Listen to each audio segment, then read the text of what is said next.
Hello booktube, hello book friends, welcome or welcome back to my channel, and this time a video about what I might read in September, a pile of possibilities if you will. I've not committed to reading anything specifically other than one book in the month of September, and the plan is to read that on the 1st of September. That book is The Legend of Sleepy Hollow, and this is a buddy read with Summer at Sterling Reads and one of her other viewers, Laverne Hodge, and we will be reading Sleepy Hollow on the 1st of September.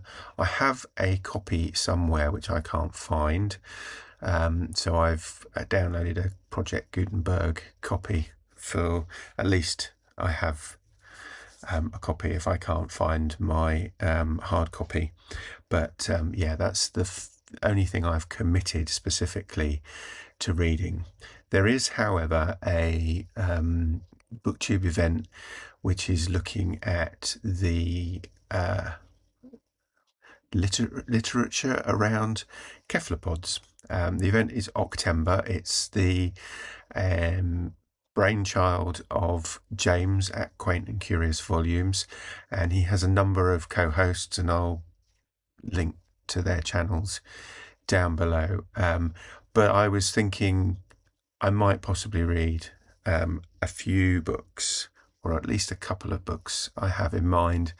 The idea is to read books related to cephalopods, so squids, octopus, nautilus, cuttlefish, the very distant relations of snails, because they are all part of the phylum Mollusca. And I was looking at things that I already have easy access to, already own. I do own a copy somewhere, again I haven't found it yet, of The Soul of the Octopus by Montgomery, so that's one possibility. And then I was also thinking of reading the book Kraken by China Mieville, which is a work of fiction, and this centers around a squid, a giant squid, which is stolen from the Natural History Museum. Let me read the jacket copy. Oh, this is on my Kindle. Winner of the Locust Award for Best Science Fiction Novel, Kraken is a darkly comic, wildly absurd adventure by the Peridou Street Station, China Mieville. Deep in the research wing of the Natural History Museum is a prize specimen, something that comes along much less often than once in a lifetime, a perfect and perfectly preserved giant squid. But what does it mean when the creature suddenly and impossibly disappears? For curator Billy Harrow, it's the start of a headlong pitch into a London of warring cults, surreal magic, apostates and assassins. It might just be that the creature he's been preserving is more than a biological rarity. There are those that are sure it is a god that someone is hoping will end the world. So that sounds interesting. What's not to like about that? I think that's a definite possibility.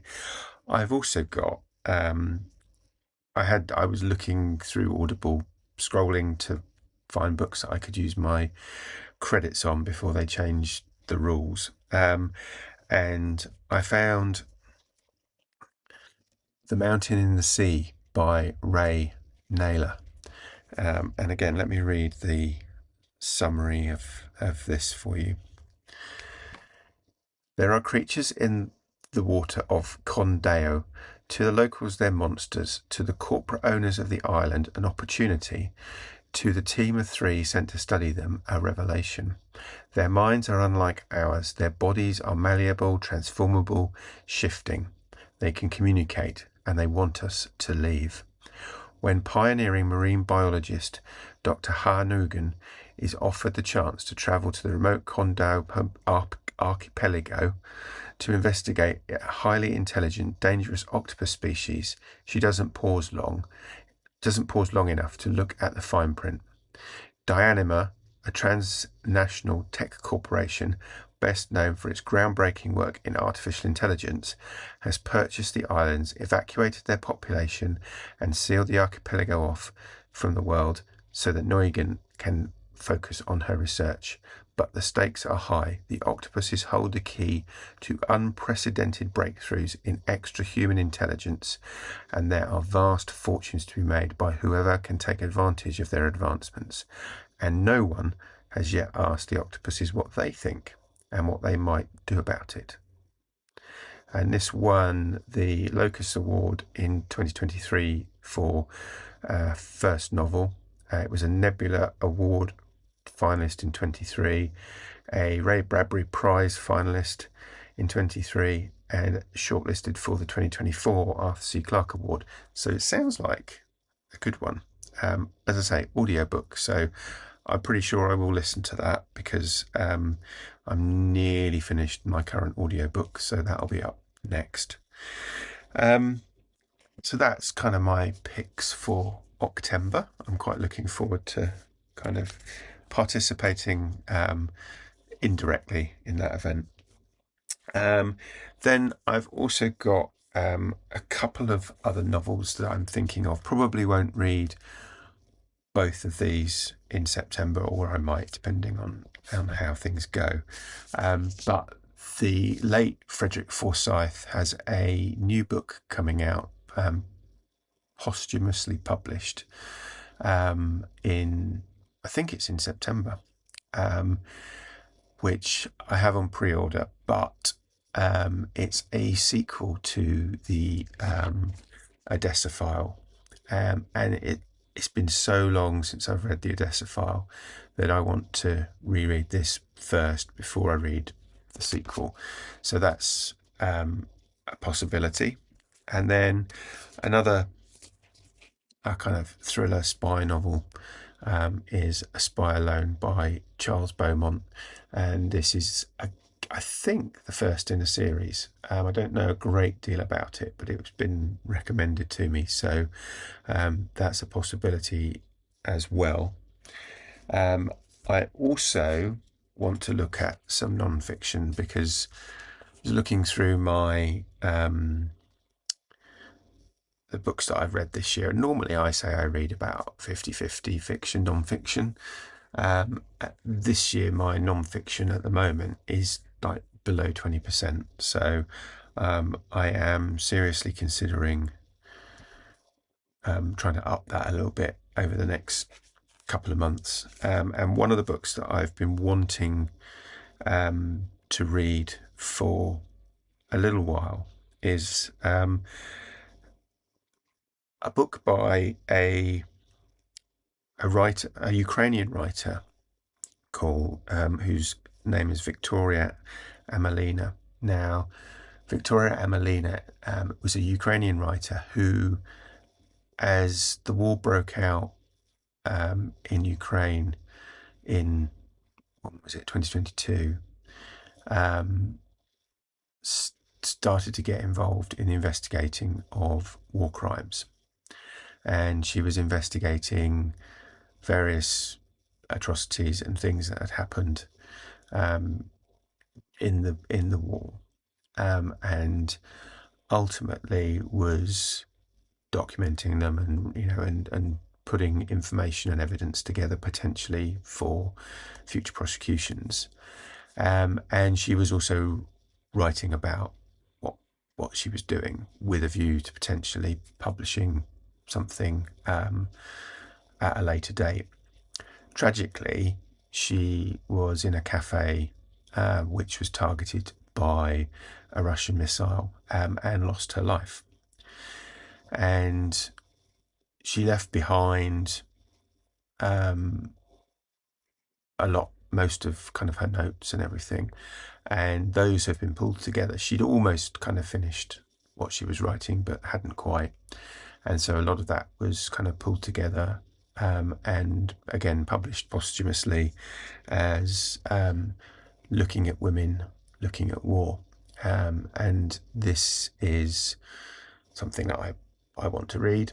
I want to better understand the Ukrainian conflict beyond what is presented in the media and television. This won the Orwell Prize for Political Writing in this year, 2025. And yeah, so that's on my pile of possibilities. Again, something I really want to get to. So I'll try and make time for it in September. Something else I want to go back and reread is The Natural History of Selborne by Gilbert White. So Gilbert White, if you don't know, was the can't remember what he wasn't a vicar. Was he the pastor or the or whatever? Anyway, he was the vicar of the parish of Selborne in Hampshire, which is only a few miles up the road from me, and he documented the natural history of his surroundings in a series of letters over quite a considerable period of time, and it's kind of one of the earliest kind of natural history memoirs, I suppose. I did have the plan to kind of read this aloud, and then I thought, well, actually, nobody's going to be really very interested in that, but I still would like to reread it myself. So yeah, I'm going to reread that. Probably slow read it, to be fair. Probably won't read it much during the month of September, but start reading that. And then finally, I've been doing Poetry Thursday the last few weeks on the poet John Clare, and I've kind of, I think, been a bit neglectful of sort of certain areas of poetry over the last, several years. So I thought I would start looking at more natural history poems and poets, and I would quite like to do a Poetry Thursday on the poetry of birds. So I have this volume, which is the Bird Notes Bedside book, which is edited by Gwen Davies, but it is a collection of short essays, poems, and so on. And I thought what I would do was read it maybe by the side of my bed, and look at some of the poems and see if I can use them for a Poetry Thursday on birds, amongst lots of other things that I have. And that, I think, is my pile of possibilities for September. Not huge, because I'm trying not to kind of bite off more than I can chew, and inevitably I won't read all of those, and I'll read other things as well, but we'll see how that goes. So yeah, are you participating in Octember? What are you planning to read for that?